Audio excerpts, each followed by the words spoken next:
கரூரில் அதிமுகவினர் மீது தாக்குதல் நடத்திய திமுகவினருக்கு கண்டனம் தெரிவித்தும், தேர்தல் விதிமுறைகளை மீறி செயல்படும் திமுக வேட்பாளர் செந்தில் பாலாஜியை தகுதி நீக்கம் செய்ய வேண்டும் என வலியுறுத்தி 1000க்கும் மேற்பட்ட அதிமுகவினர் ஆர்ப்பாட்டத்தில் ஈடுபட்டனர்.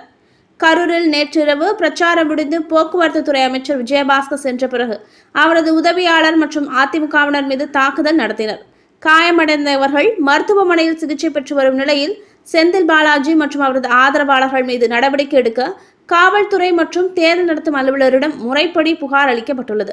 இந்நிலையில் கொலைவெறி தாக்குதலில் ஈடுபட்ட அதிமுகவினரை கைது செய்ய வேண்டும், திமுக வேட்பாளர் செந்தில் பாலாஜி தகுதி நீக்கம் செய்ய வேண்டும் உள்ளிட்ட கோரிக்கைகளை வலியுறுத்தி கரூர் பேருந்து நிலையம் அருகே 1000க்கும் மேற்பட்ட அதிமுகவினர் ஆர்ப்பாட்டத்தில் ஈடுபட்டனர்.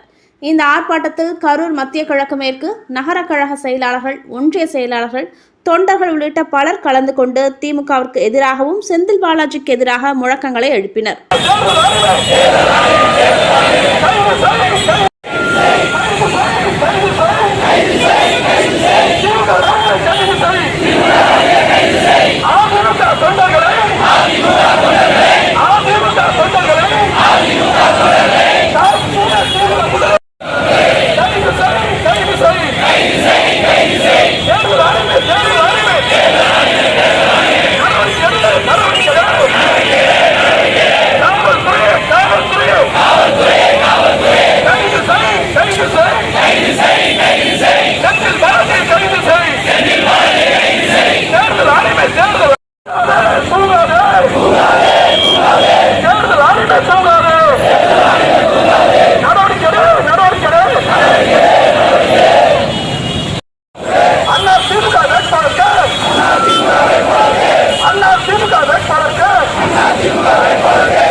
காவல்துறை